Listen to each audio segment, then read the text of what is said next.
김건희 특검이 건진법사 전성배 씨에 대해 징역 5년을 선고해달라고 재판부에 요청을 했습니다. 선고는 내년 2월에 있을 예정인데요. 네, 법원 취재기자 연결해 자세한 내용 알아보겠습니다. 이채연 기자. 네, 오늘 오후 2시 건진법사 전성배 씨에 대한 결심 공판이 열렸는데요. 특검팀은 김건희 씨와 공모해 통일교 측으로부터 교단 현안을 청탁받고 금품을 수수한 혐의로 재판을 받아온 전 씨에 대해서 징역 5년을 구형했습니다. 여기에 샤넬 가방 몰수와 함께 2억 8천만 원 상당을 추징해달라고도 재판부에 요청했는데요. 전 씨가 대통령 부부 및 고위 정치인과의 친분을 과시하며 사익을 추구해 국정농단이 현실화됐다고 지적하면서 전 씨가 샤넬백과 목걸이 등을 제출해 의혹 해소에 일조한 점 등은 고려했다고 구형 이유를 밝혔습니다.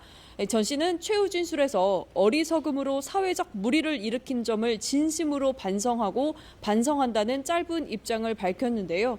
재판부는 전 씨에 대해서 내년 2월 11일 선고기일을 진행하겠다고 밝혔습니다. 네, 그리고 오늘 윤 전 대통령의 추가 구속 여부를 가를 신문도 진행됐죠. 네, 그렇습니다. 윤 전 대통령에 대한 추가 구속 신문 기일이 조금 전 종료됐다는 소식이 들어왔습니다.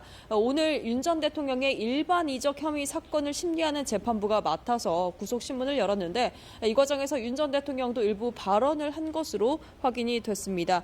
구속 취소로 풀려났다가 지난 7월이죠. 내란 특검에 의해 재구속됐던 윤 전 대통령은 다음 달 18일 구속 기한 만료를 앞두고 있습니다.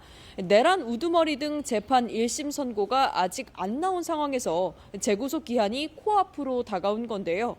일반 이적 혐의로 추가 기소한 특검팀은 윤 전 대통령의 신병을 계속 확보할 필요가 있다며 재판부에 추가 구속을 요청한 데 따른 겁니다. 특검팀은 평양 무인기 작전 특수성에 비춰 진술 짜막 추기 등 증거인멸 우려가 있다는 점을 강조하며 구속 수사 필요성을 오늘 강조했고요. 반면 윤 전 대통령 측은 건강 상태 등을 이유로 구속 연장은 안 된다 이렇게 주장하는 상황입니다. 세 번째로 영장이 발부되면 윤 전 대통령은 최대 6개월 더 구속 상태로 재판을 받게 되고 다음 달 예정된 체포 방해 혐의 선고 결과와는 무관하게 석방 가능성 역시 사라집니다.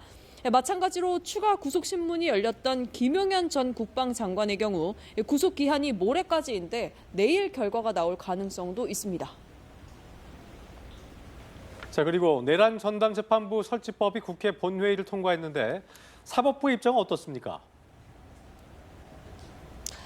네, 일단 사법부 차원에서 추가 입장을 내놓을지는 조금 더 지켜봐야 될 것 같습니다. 오늘 법안 통과 전이죠. 조희대 대법원장은 출근길에서 내란 전담 재판부 설치 법안에 대해 검토 중이란 짧은 입장을 밝혔는데요.